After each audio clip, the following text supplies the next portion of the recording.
അസ്സലാമു അലൈക്കും വറഹ്മത്തുള്ളാഹി വബറകാതുഹു. ബിസ്മില്ലാ അൽഹംദുലില്ലാ. ആദരണീയരായ സഹോദരങ്ങളെ, സുഹൃത്തുക്കളെ, നമ്മുടെ ചുറ്റുഭാഗത്തുമുള്ള ആളുകളുടെ സംസാരങ്ങളും അവരുടെ വാക്കുകളും നമ്മളെ ഏറെ വേദനിപ്പിക്കാറുണ്ട്. എങ്കിൽ ഈ വാക്കുകൾ നിങ്ങൾ ശ്രദ്ധിക്കണം.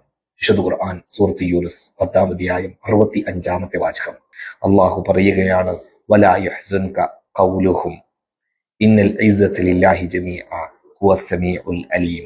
പ്രവാചകൻ സല്ലല്ലാഹു അലൈഹി വസല്ലമയുടെ മുശ്രിക്കീങ്ങൾ കുത്തി നോവിക്കുകയും പരിഹസിക്കുകയും പുച്ഛിക്കുകയും ചെയ്ത സമയത്ത് അള്ളാഹു സുബ്ഹാനഹു വ തആല റസൂൽ സല്ലല്ലാഹു അലൈഹി വസല്ലമക്ക് സമാശ്വാസം നൽകുകയാണ്. അവരുടെ വാക്കുകൾ താങ്കൾക്ക് വ്യസനം നൽകേണ്ടതില്ല, ദുഃഖിക്കേണ്ടതില്ല. മറ്റൊരു ഭാഗത്ത് അള്ളാഹു പറയുന്നുണ്ട്, ഖദ് നഅലമു, ഞാൻ അറിയുന്നുണ്ട് നിനക്ക് ഏറെ അവർക്ക് വിഷമം ഉണ്ടാക്കുന്നുണ്ട് എന്ന് പറഞ്ഞുകൊണ്ട് റസൂൽ സല്ലല്ലാഹു അലൈഹി വസല്ലമയെ ആശ്വസിപ്പിക്കുകയാണ് അള്ളാഹു സുബ്ഹാനഹു വ തആല. അതുകൊണ്ട് തന്നെ കൂട്ടരെ, നമ്മുടെ ചുറ്റുമുള്ളവർ, നമുക്ക് മുമ്പിലും പിന്നിലുമുള്ളവർ, അവർ നമ്മളെ ഏറെ പരിഹസിക്കുകയാണ്, കുത്തിനോവിക്കുകയാണ്, വാക്കുകൾ കൊണ്ട് ഏറെ മുറിവേൽപ്പിക്കുന്നുണ്ട് എങ്കിൽ എല്ലാം അള്ളാഹുവിൽ വരമേൽപ്പിക്കുക, അള്ളാഹുവിൽ തവക്കുലാക്കുക, അള്ളാഹുവിന്റെ പാർശ്വത്തെ മുറുകെ പിടിക്കാൻ തയ്യാറാവുക.